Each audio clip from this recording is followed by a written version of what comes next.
Queridos hermanos, buenos días, un cordial saludo en el Señor, les deseo lo mejor en este proceso de fe. Yo quiero invitarlos para que sigamos pensando en todo este proceso que vivimos de fe y en la necesidad de encontrarnos. Por eso yo los motivo, los exhorto para que en la medida de las posibilidades y con todo el cuidado necesario podamos acercarnos a la Eucaristía presencial y en el caso de Emaús encontrarnos en nuestro crecimiento semanal los jueves. Es muy importante. Todo proceso de fe necesita de la cercanía fraternal de los hermanos. ¿Por qué? Y entonces hago mención de lo que será ahora esta breve lección divina. Porque en el otro está la presencia de Dios también. El otro, como yo, es imagen y semejanza de Dios. De tal manera que encontrarse con el otro es también encontrarse con el Señor que palpita en el corazón del prójimo. Esa es mi invitación y mi exhortación en esta ocasión. Los invito a buscar en sus Biblias el Evangelio de San Mateo, capítulo 22, versículos 15 al 21. Mateo 22, del 15 al 21. Es la continuación del texto de hace 8 días. Recuerden ustedes que Jesús viene hablándole a los sumos sacerdotes y a los ancianos del pueblo y les está haciendo una serie de catequesis para que entiendan que ellos han desaprovechado de una manera exagerada la dicha de ser el pueblo elegido, el pueblo de la alianza. Y hace 8 días escuchábamos el banquete de bodas, el rey que preparó el banquete de bodas de su hijo y los convidados no se la merecían, esa boda, ese banquete. En aquel tiempo se retiraron los fariseos, les acababa de hablar Jesús a ellos, y llegaron a un acuerdo para comprometer a Jesús con una pregunta. Le enviaron algunos discípulos suyos con unos herodianos y le dijeron: Maestro, sabemos que eres sincero y que enseñas el camino de Dios conforme a la verdad, sin que te importe nadie, porque no te fijas en apariencias. Dinos pues, ¿qué opinas? ¿Es lícito pagar impuesto al César o no? Comprendiendo su mala voluntad, les dijo Jesús: Hipócritas, ¿por qué me tientan? Enséñeme la moneda del impuesto. Le presentaron un denario. Él les preguntó: ¿de quién son esta imagen y esta inscripción? Le respondieron: del César. Entonces les replicó: pues den al César lo que es del César y a Dios lo que es de Dios. Palabra del Señor. Gloria a ti, Señor Jesús. Mateo 22, 15 al 21. Yo creo que vale la pena que nosotros partamos para esta reflexión de lo siguiente. Y es que nosotros somos la imagen de Dios, empecé diciendo ahora. Somos la expresión viviente de la gloria de Dios. Ya lo decía San Ireneo de León. La gloria de Dios es el hombre viviente.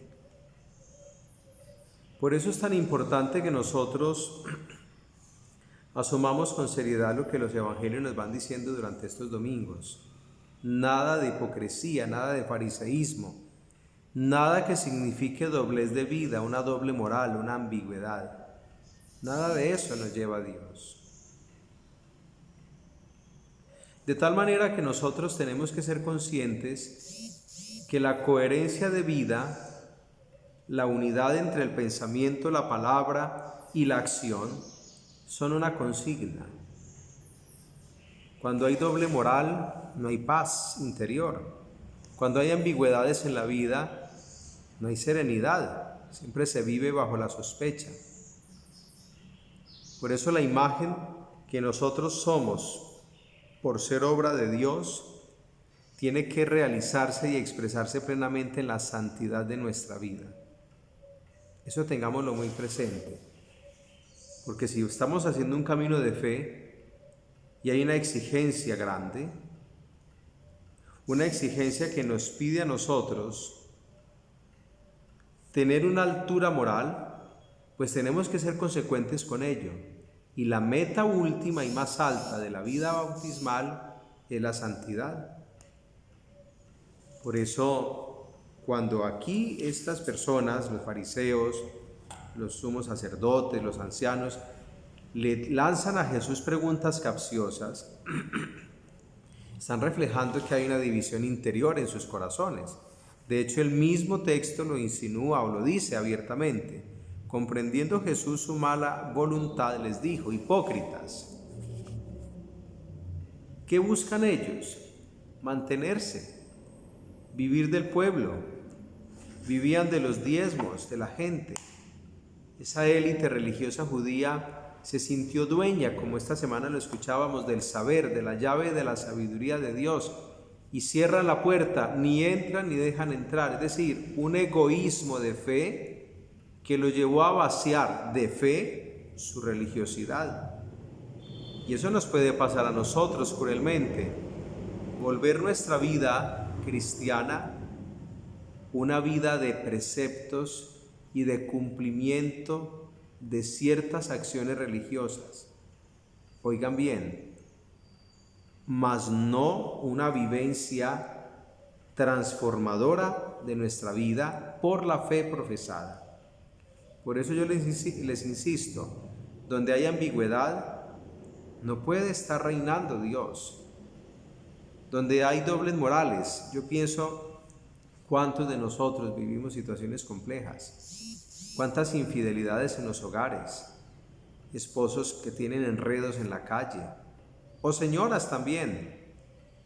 Eso no es un acto de fe, eso es desdecir de la fe que nos dieron en el bautismo. Por eso Jesús subraya aquí las malas intenciones del corazón de los hipócritas.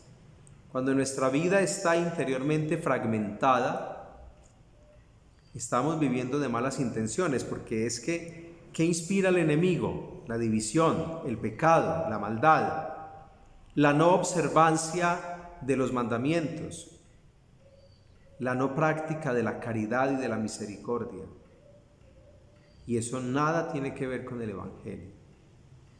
Ahora bien, la pregunta tiene un trasfondo, y es que los judíos vivían molestos, ardidos, diríamos en lenguaje coloquial, porque les tocaba pagar un impuesto para Roma, con el cual ellos ayudaban a mantener, a sostener templos paganos en Roma. Entonces, como una nación judía religiosa que conoció al Dios verdadero por la revelación, tiene que pagar para sostener la idolatría, para sostener un templo donde se adoran dioses falsos. Eso es idolatría, eidolon, latreia, adorar ídolos. Y eso es grave. Y la idolatría no solamente fue en la antigüedad, hoy hay muchas idolatrías. Hoy se ha impuesto la idolatría, por ejemplo, el culto al cuerpo. Entonces hay que aparecer musculosos o con ciertas líneas, y si no, no se clasifica en la sociedad. Una apariencia. Hay que cuidar la salud, hay que cuidar de alguna manera también la presencia, porque nuestra presentación también es un signo de amor a Dios y de cuidado sobre sí mismo. Pero cuando la vida se centra en la vanidad, es idolatría. La idolatría del dinero. Se trabaja para tener y acumular, no para vivir dignamente ni para compartir, sino para sentir el gusto de poseer y de sentirse rico económicamente. Pero está también la idolatría del poder. ¿Cuántas veces y en cuántas personas se da una ambición y una enfermedad por mandar, por dominar, por subyugar, por explotar a la gente laboralmente.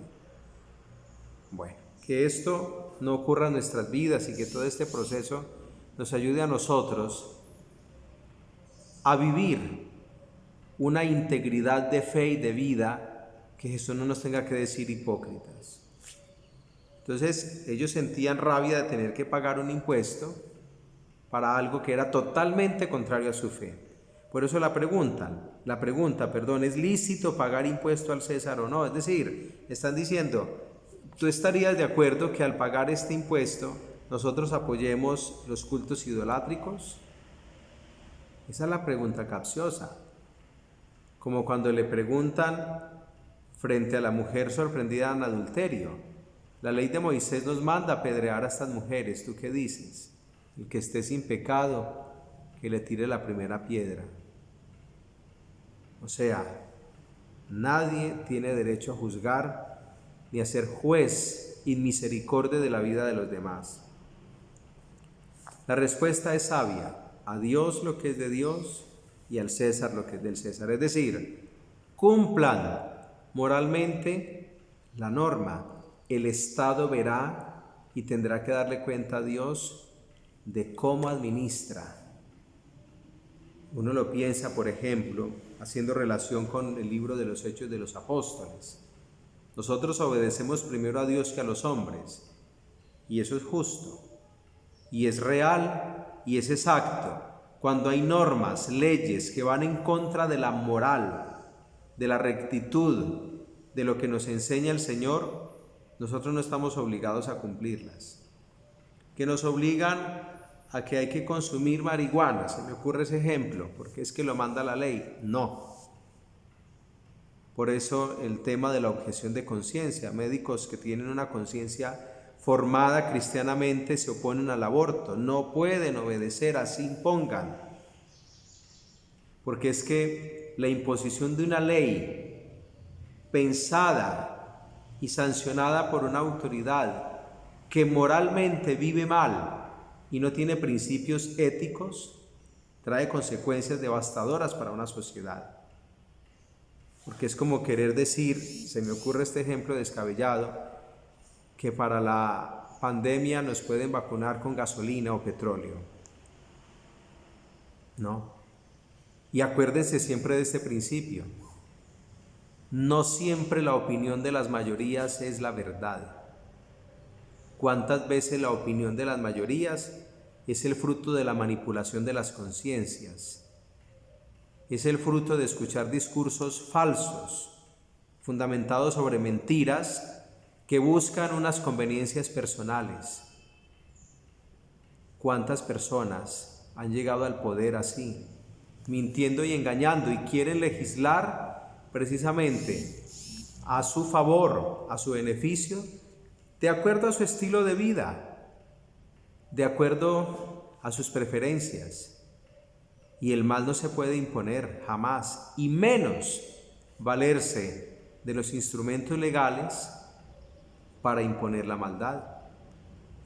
Por eso, si Jesús nos está diciendo paguen al César lo que es del César, es decir, sean ciudadanos justos, honorables, correctos, leales, hay que hacerlo. Ya verá el legislador, ya verá el administrador público si esos impuestos que llegan se los roban, si la corrupción es la que campea en su corazón. Ya él verá, y Dios y la historia lo juzgarán. A Dios lo que es de Dios, y eso es lo primero. Y el primer mandamiento es el precepto que determina los demás. Amarás al Señor tu Dios con todo tu corazón, con toda tu alma, con todas tus fuerzas, con todo tu ser, y al prójimo como a ti mismo. Es que si se ama, nunca se busca la maldad. Yo me pregunto, nosotros como discípulos de Emaús, como comunidad de Emaús, ¿nos vamos permitiendo ciertas dobleces de vida?